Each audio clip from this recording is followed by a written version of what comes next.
The सोशियोपीडिया channel पर सभी students का बहुत बहुत स्वागत है। आज हम क्लास 11 के एक बहुत ही ज़रूरी chapter social structure, stratification and processes in society में डाइव करने वाले हैं। सुनने में ये शब्द भले ही भारी भरकम लगे, पर चिंता मत कीजिए। हम इन्हें एक एक करके तोड़ेंगे और समझेंगे कि ये असल में हमारी दुनिया को, हमारे समाज को कैसे चलाते हैं। तो चलिए शुरू करते हैं। तो सबसे पहले इस बुनियादी सवाल से शुरू करते हैं। कभी सोचा है कि हमारी जिंदगी और हमारा समाज एक खास तरीके से एक पैटर्न में क्यों चलता है? ऐसा क्यों है कि कुछ चीजें वैसी ही होती हैं जैसी होती हैं?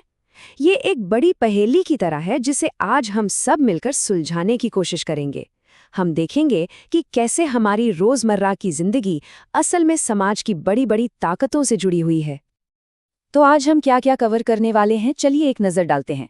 सबसे पहले हम समझेंगे सोशल स्ट्रक्चर और स्ट्रैटिफिकेशन को, यानी समाज की बनावट और उसकी परतें। फिर हम 3 ज़रूरी प्रोसेसेस पर बात करेंगे, कोऑपरेशन, कंपटीशन और कॉन्फ्लिक्ट। इसके बाद हम इन सब को देखने के 2 अलग-अलग नज़रियों को समझेंगे और आखिर में सारे की पॉइंट्स को एक साथ समराइज करेंगे। अच्छा, तो चलिए पहली बड़ी चीज़ को समझते हैं। ज़रा सोचिए, हमारा समाज एक बहुत बड़ी इमारत की तरह है।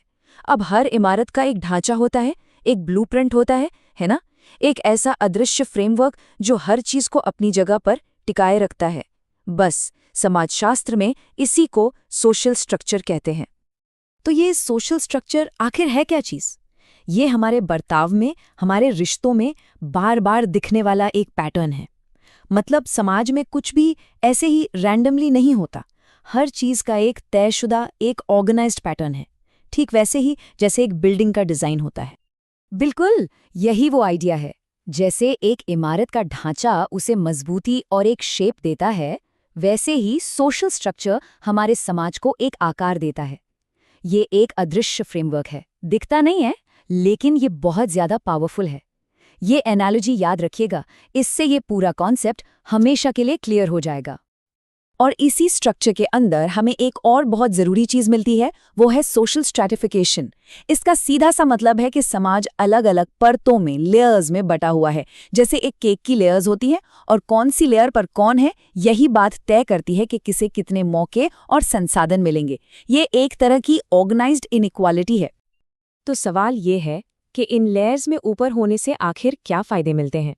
सोशियोलॉजिस्ट्स कहते हैं कि 3 बड़े फ़ायदे हैं। पहला, लाइफ चांसेस, यानी बेहतर जिंदगी के मौके, मतलब पैसा, अच्छी सेहत, सुरक्षा। दूसरा, सोशल स्टेटस, यानी समाज में ज़्यादा इज्जत और प्रेस्टीज। और तीसरा, पॉलिटिकल इन्फ्लुएंस, मतलब दूसरों पर और फैसलों पर हावी होने की ताकत। ओके, तो हमने स्ट्रक्चर और उसकी लेयर्स को समझ लिया। अब देखते हैं कि इस स्ट्रक्चर के अंदर लोग असल में करते क्या हैं, एक दूसरे से इंटरैक्ट कैसे करते हैं। और इसमें हमारी पहली प्रोसेस है कोऑपरेशन, यानी सहयोग।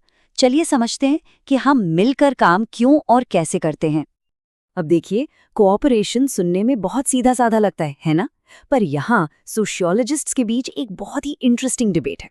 एक तरफ है डर्कहाइम जैसे फंक्शनलिस्ट, जो कहते हैं कि सहयोग वो गोंद है जो समाज को जोड़े रखता है, ये बहुत ज़रूरी है।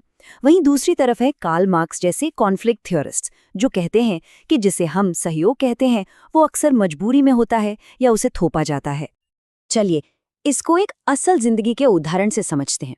एक स्टडी में पाया गया कि कई महिलाएं प्रॉपर्टी पर अपना हक इसलिए छोड़ देती हैं क्योंकि उन्हें डर लगता है कि इससे भाइयों के साथ उनके रिश्ते खराब हो जाएंगे। अब ये बाहर से देखने में तो सहयोग लग रहा है, पर क्या ये वाकई उनकी मर्जी से है? और यहीं पर यही वो $1 मिलियन सवाल है, क्या ये सच में सहयोग है या ये एक छिपा हुआ संघर्ष है?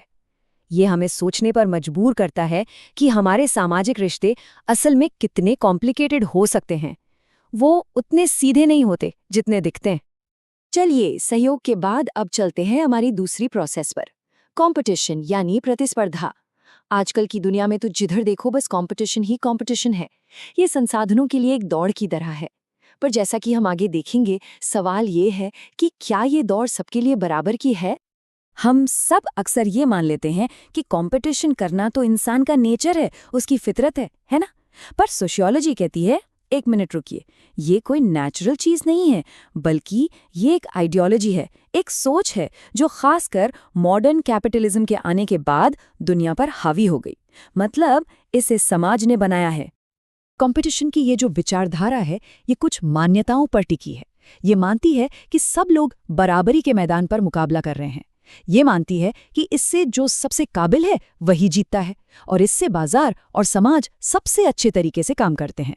यही आज के कैपिटलिस्ट सोसाइटीज का मूल मंत्र है। लेकिन जरा रुके, यहीं पर एक बड़ा लेकिन आता है। अभी अभी हमने क्या पढ़ा था? सोशल स्ट्रैटिफिकेशन, यानी समाज परतों में बटा है, सब बराबर नहीं है। तो आप ही सोचिए, अगर हर किसी की स्टार्टिंग लाइन ही अलग अलग है, तो ये रेस, ये कंपटीशन वाकई में फेयर कैसे हो सकता है? और जब कंपटीशन अनफेयर होता है, जब लोगों को लगता है कि सिस्टम उनके खिलाफ है, तो क्या होता है?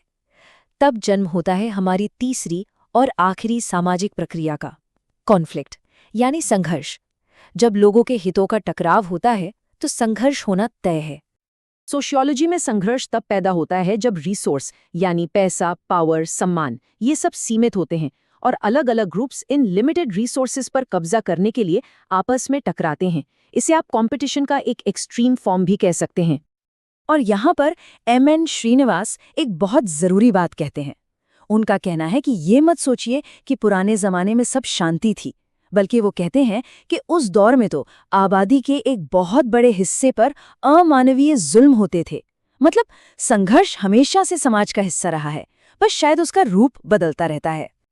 और ये बात हम पहले भी देख चुके हैं, याद है कि संघर्ष हमेशा खुला या जाहिर नहीं होता। कई बार जो सतह पर सहयोग जैसा दिख रहा होता है, वो असल में अपने अंदर एक छिपे हुए संघर्ष को दबाए रखता है। ये बिल्कुल एक आइसबर्ग की तरह है, जो ऊपर से थोड़ा सा दिखता है, वो पूरी कहानी नहीं होती। तो अब हमने इन 3 प्रोसेसेस को समझ लिया है, कोऑपरेशन, कंपटीशन और कॉन्फ्लिक्ट। चलिए अब देखते हैं कि सोशियोलॉजिस्ट्स इन सब को एनालाइज करने के लिए कौन से 2 मुख्य चश्मे या नज़रिए इस्तेमाल करते हैं।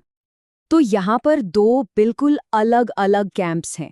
पहला है डर्कहाइम का फंक्शनलिज्म, जो समाज को एक इंसानी शरीर की तरह देखता है, जिसके सारे अंग मिलकर स्थिरता बनाए रखने के लिए काम करते हैं। वहीं दूसरी तरफ है मार्क्स का कॉन्फ्लिक्ट थ्योरी, जो समाज को एक जंग के मैदान यानी बैटल ग्राउंड की तरह देखता है, जहां असमानता की वजह से लगातार संघर्ष और बदलाव होते रहते हैं। ठीक है, तो हमने काफी कुछ कवर कर लिया है। चलिए अब एक क्विक रिकैप करते हैं और इस चैप्टर की सबसे जरूरी बातों को एक साथ जोड़कर देखते हैं। तो ये सब कुछ आपस में जुड़ा कैसे है? 3 आसान स्टेप्स में समझिए। नंबर 1, स्ट्रक्चर, समाज का वो अदृश्य ढांचा है। नंबर 2, स्ट्रैटिफिकेशन, उस ढांचे के अंदर असमान परतें बनाता है।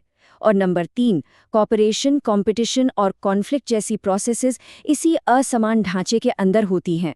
ये तीनों अलग अलग नहीं हैं, ये एक दूसरे से गहराई से जुड़े हुए हैं। और अब आखिर में एक सबसे बड़ा सवाल, क्या हम इस सोशल स्ट्रक्चर के कैदी हैं, इससे बंधे हुए हैं, या क्या हमारे पास, इंसान के पास, इसे बदलने की ताकत है? यही वो सवाल है जो डर्कहाइम और मार्क्स जैसे महान विचारकों की बहस के केंद्र में है और हमें समाज में अपनी भूमिका के बारे में सोचने पर मजबूर करता है। और हाँ, अगर आप इस चैप्टर के नोट्स चाहते हैं तो डिस्क्रिप्शन में हमारे टेलीग्राम चैनल का लिंक दिया गया है, उसे ज़रूर ज्वाइन करें। वहाँ आपको सारी ज़रूरी सामग्री मिल जाएगी।